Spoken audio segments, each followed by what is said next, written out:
Hey there, folks. John Oliver here, ready to unpack the latest news from the world of international diplomacy. Just kidding. Today we're diving headfirst into the ever-so-volatile Israeli-Palestinian conflict, where President Biden has just dropped a brand new peace proposal. Now, I know what you're thinking. Peace proposal? Haven't we heard this one before? And you'd be right. But this time, folks, this time it's different. Biden's new plan, with all its complexities and nuances, is basically the geopolitical equivalent of trying to get your divorced parents to sit down for a nice, civilized dinner. It's ambitious, it's optimistic, and it might just be crazy enough to work. So buckle up, Buttercup, as we break down this diplomatic masterpiece, one hilarious hypothetical at a time. First up, let's address the elephant in the room, or rather, the settlements on the land. Biden's proposal reportedly suggests a two-state solution, which, for those unfamiliar, is diplomatic speak for you get a state and you get a state. It's like Oprah went full-on geopolitical. Now, how they're going to divide everything up is still a bit of a mystery, kind of like trying to split a pizza after a bachelor party. Everyone wants a piece, everyone has different toppings they prefer, and someone always ends up with just crust. Next on the agenda, Jerusalem. Biden's plan reportedly aims for a shared capital, which sounds lovely in theory, but in practice it might be a bit like having your in-laws move in permanently. And then there's the small matter of refugees and the right of return, which is a delicate way of saying, remember all those people who had to leave their homes? Well, they might want to come back now. But wait, there's more. Biden's proposal also reportedly includes provisions for shared resources, because nothing says let's bury the hatchet like jointly managing water supplies and electricity grids.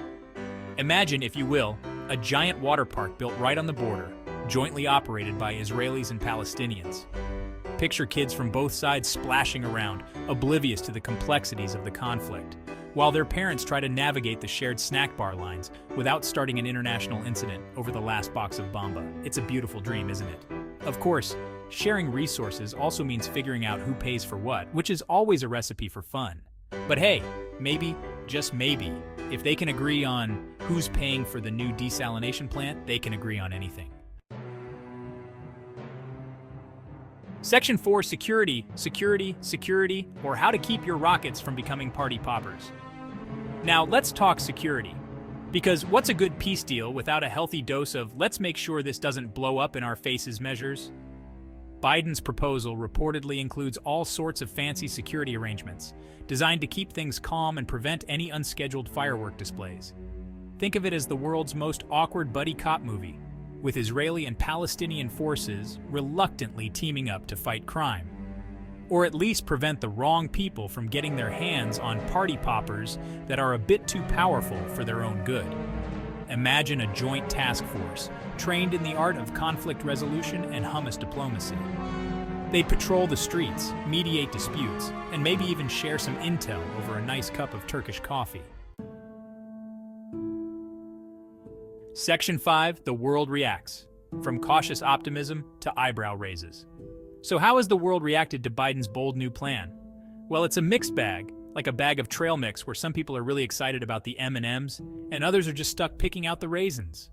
Some world leaders are cautiously optimistic, praising the effort and urging both sides to give peace a chance. Others are, shall we say, a bit more skeptical, offering polite smiles and vague pronouncements about the need for dialogue. The international community is watching, folks, with a mixture of hope and trepidation, like a group of friends watching their buddy attempt to parallel park in a very tight spot.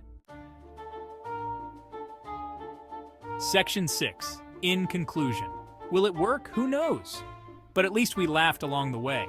So there you have it, folks. Biden's new peace proposal in all its messy, complicated glory. Will it work? Who knows? The Middle East is a fickle beast, and peace is a delicate flower that's notoriously difficult to cultivate in such arid soil. But hey, at least we can laugh about it, right? Because sometimes laughter is the only way to cope with the absurdity of it all. The endless cycle of conflict, the intractable issues, the sheer volume of hummus consumed during diplomatic meetings, it's enough to make you want to throw your hands up in despair. So let's raise a glass, or perhaps a cup of mint tea, to President Biden and his audacious attempt to bring peace to the Middle East.